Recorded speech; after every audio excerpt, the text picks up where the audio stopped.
6 का कोटा पूरा नहीं किया गया। विगत 1,2024 को माननीय सर्वोच्च न्यायालय ने केंद्र सरकार को आदेशित किया कि अनुसूचित जाति और अनुसूचित जनजाति को मिलने वाले आरक्षण का सही सरकार सर्वे करे तथा इन जातियों को क्रिमिनल को छाटे और भी इन आदेश से अनुसूचित यूट्यूब चैनल के साथ ही आज हम सरजू पांडे पार्क पर आप देख रहे हैं कि हजारों की संख्या में लोग नीले गमछे के साथ खड़े हुए हैं। आज भीम आर्मी के आह्वान पर पूरे देश में एक दिवसीय हड़ताल का कार्यक्रम हुआ था और यहाँ पे गाजीपुर जिला मुख्यालय पर डीएम कार्यालय पर पहुंच करके करीब 10,000 कार्यकर्ताओं ने भीम आर्मी, बहुजन समाज पार्टी और बहुजन स्वयं सेवक संघ के लोगों ने धरना प्रदर्शन दिया और शांति के साथ पत्रक देना चाहा, लेकिन डीएम साहिबा 2 घंटे इंतजार करने के बाद भी लोगों को मायूस रखी और वहां लोगों ने किसी तरह से किसी उनके प्रतिनिधि को देकर के वापस जा रहे हैं। लेकिन इस बात का इन्होंने घोषणा किया है कि अगर हमारा पत्रक राष्ट्रपति और यहाँ के मुख्यमंत्री को नहीं जाता है तो फिर पुनः हम जो है इस पर एक्शन लेंगे। भैया पहले आप बताइए कि आप कहाँ जा रहे हैं, क्या आपको चाहिए? पहले तो मैं आपका धन्यवाद देना चाहूंगा आपको और मैं अपना परिचय बताना चाहूंगा। मेरा नाम गोरखनाथ बौद्ध है जी और मैं आजाद समाज पार्टी का मंडल अध्यक्ष हूँ वाराणसी का। देखिए आपके जो कई सवाल इसमें हैं, उन सवालों में मैं बताना चाहूंगा कि जिस तरीके से आज माननीय डीएम साहब के द्वारा दुर्व्यवहार किया गया, ये बहुत ही निंदनीय है। क्योंकि और मैं ये भी बताना चाहूंगा कि ऐसा ना डीएम साहब सोचे कि हम लोग डर के मारे चले आए हैं, क्योंकि ये हमारे पार्टी के माननीय राष्ट्रीय अध्यक्ष चंद्रशेखर आजाद जी से बात हुई है, उनके संज्ञान में सारी बातें दी गई हैं, उनके कहने पे धरना समाप्त हुआ है। अन्यथा यहाँ 24 घंटे 2 दिन 4 दिन रहना था तब भी हम लोग यहाँ रहते। ये धरना हटने वाला नहीं था क्योंकि भीम आर्मी की पहचान ही धरने से हुई है।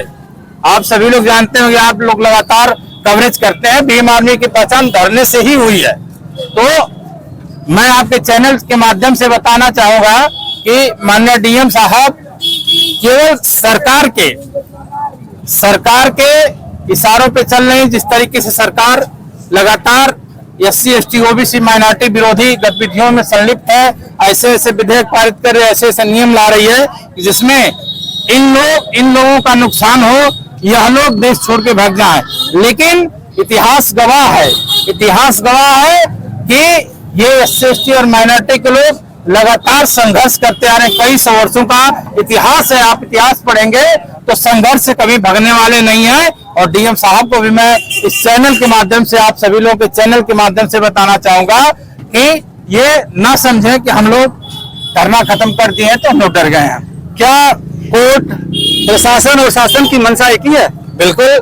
मैं इस पे भी आपको बताऊंगा कि ये हम लोग सुनते थे कि सरकार के इशारे पे कोर्ट चलती है, ये सुना करते थे, लेकिन आज सत्य हो गया कि जिस तरीके से सरकार SC ST OBC विरोधी है, दलित विरोधी है, उस तरीके से आज कोर्ट भी दलित विरोधी हो गई है। कोर्ट भी चाह रही है कि इनका कल्याण ना हो, इनका भला ना हो। अगर कोर्ट को इतना ही SC ST OBC के लोगों का अगर ध्यान होता है तो जिस तरीके से पूर्व में EWS लाया गया, 10% अतिरिक्त आरक्षण दिया गया, तो उसके तहत ये 5% आरक्षण दे सकते हैं।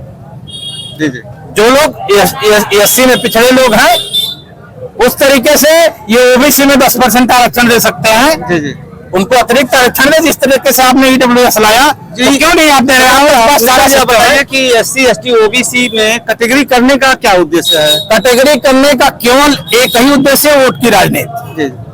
देखिए, शुरू से ही, आज से नहीं, कई हजारों वर्षों से जिस तरीके से अंग्रेज गुलाम बनाए रहे, अंग्रेजों की रणनीति थी फूट डालो राज करो। अंग्रेजों की नीति को पूर्ण रूप से आज बीजेपी सरकार अपने पाले में करके उसको अपने अंदर उतार कर वही सेम कर रही है कि आज जो SC के लोग, आज जो OBC के लोग जैसे क्रिमिनल लाया, उस तरीके से 4 SC के लोगों में भी हम बंटवारा कर दें और बंटवारे की राजनीति में हम उनके वोट को लेते रहें। केंद्र और उत्तर प्रदेश की सरकार बोलती रही है कि सबका साथ सबका विकास, क्या यही है? ये जुमला है केवल, ये केवल और केवल जुमला है। सबका साथ सबका विकास केवल व केवल जुमला है। धरातल पे आप लोग मॉनिटरिंग लगातार करते हैं, तमाम जगहों पे जाते हैं। जितना अत्याचार आज वर्तमान सरकार में, केंद्र राज्य की सरकार, ये डबल इंजन की सरकार में जिस तरीके से शोषण हो रहा है एससी और एसटी के लोगों का, ओबीसी के लोगों का, माइनॉरिटी के लोगों का, किसी भी सरकार में इतना शोषण और इतना अत्याचार नहीं हुआ है। लेकिन ये कहने के लिए है कि मात्र ये केवल छलावा है कि सबका साथ सबका विकास, बेटी बचाओ बेटी पढ़ाओ, ये सारे जुमले इनके हैं।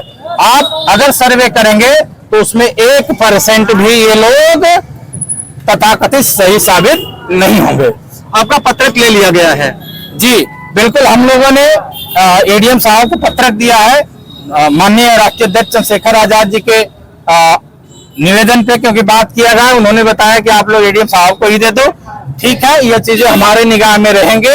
ऐसा नहीं कि एडीएम साहब की नौकरी 5 साल की है, हो सकता है सरकार सत्ता परिवर्तन हो तो ऐसे लोगों से हिसाब लेगी हमारी पार्टी। जी तो अभी आप जिंदाबाद जिंदाबाद जिंदाबाद, आपके संविधान जिंदाबाद जिंदाबाद जिंदाबाद, बाबा साहब अमर रहे, बाबा साहब अमर रहे। तो अभी आप शांतिपूर्ण ढंग से अपने अपने घरों को जा रहे हैं। जी देखिए, लेकिन सरकार को या प्रशासन को क्या हिदायत दे रहे हैं? मैं सरकार और प्रशासन को ये हिदायत दे रहा हूं कि अभी तक जिस तरीके से राष्ट्रीय अध्यक्ष जी के कहने पे इतना शांतिपूर्वक धरना हुआ है, कहीं न कोई तोड़फोड़, कहीं न किसी से कोई टकराव, केवल उनके आग्रह पे ऐसा हुआ है। अगर जिस दिन वह हुंकार भर देंगे तो यह पूरा जिला कांप जाएगा। इतना जानिए भीम आर्मी इतना सक्षम है। लेकिन नहीं, हम लोग चाहते हैं कि ये सारी चीजें ना हो, हमारी मांगे मांगी जाए, हमारे अधिकार वापस किए जाए। ये जो वर्गीकरण की राजनीति है, इसको सुप्रीम कोर्ट और सरकार दोनों बंद करे। चलिए, बहुत बहुत धन्यवाद, आपने बहुत शांति ढंग से बात किया है। साथियों, वीडियो को देखिएगा, लाइक करिएगा, सब्सक्राइब करिएगा, अपने ग्रुप में अधिक से अधिक शेयर करिएगा। फिर हम नेक्स्ट डे आपसे पुनः मिलेंगे आपकी समस्याओं को लेकर के। जय हिंद, जय भारत।